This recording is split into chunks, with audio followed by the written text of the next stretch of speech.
There is a reason why they call football the beautiful game. It is fast, unpredictable, and when it works, it feels like a poetry in motion. However, when we talk about Indian football, it is not just poetry. It's a tragedy, it's chaos, and even once in a while, it's an underdog story worth telling. In this video, we are going to talk about how India once ruled Asian football, how it lost its way, and how even today, in the middle of all the negative noise, there are clubs and players still fighting, still winning, and still refusing to quit. This is not a highlight reel, it's a story. And like all good stories, it has some heartbreaks, some heroes, and one very confusing federation. So sit back and relax. Let's begin. There was a time when India was one of the top footballing nations in Asia. And I know this sounds crazy now, but let's go back to 1950s and 1960s. We played in the 1956 Olympics, not just for the participation certificate, but for glory. We beat Australia, reached the semi-finals of the Olympics. Coached by Said Abdul Rahim, the team had players like Chunni Goswami, P.K. Banerjee, Tulsidas Balram, names that are now reduced to trivia questions, but once they were the heartbeat of Indian football. Then came 1962. We won the Asian Games. We were feared, respected, and relevant in the footballing world. And then, of course, someone at the top thought, this looked promising, let's just not support it at all. What followed was a decline so slow, so mismanaged that you almost had to admire the consistency. While countries like Japan and South Korea poured money into the youth development and infrastructure, India remained stuck in nostalgia and past glory. The rise of cricket didn't help either. Stadiums were taken over, media attention vanished, funding dried up. But what really killed the momentum was the lack of structure. No grassroots roadmap, no consistent league, and an administration that seemed better at organizing elections than tournaments. It was not that we lacked talent, it's just that our talent had nowhere to go, no exposure, no scouting, no clear path to the top. Young players had two options: pray to be noticed or become a wicket-keeper batsman. Yet, in this dark chapter, there are some flashes of brilliance that kept Indian football alive. Bachung Bhutia, the boy from Sikkim, became the first Indian to sign a professional English club, Bury FC.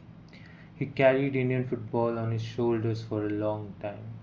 Then came Sunil Chhetri, arguably the GOAT. More than 90 international goals and was one of the top 3 active scorers in the world football once. And still the man had to post a video begging people to come and watch India play. That's how bad things were. We also had players like Gulpreet Singh Sandhu, who made it to the Norwegian First Division and actually played, not a trial, no publicity stunt, a real professional starter. These guys weren't just footballers, they were kind of rebels breaking into a system that wasn't built for them.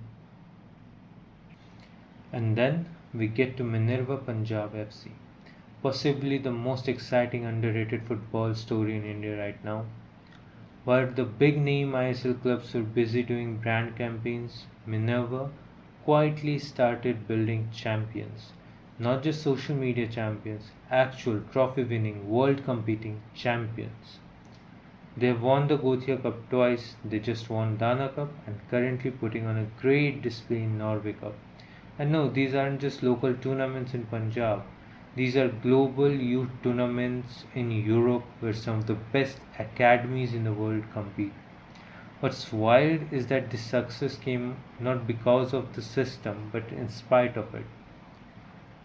Frankly, Minerva is doing more for India football than most federations have done in decades, and they're not even asking for credit because they're too busy winning.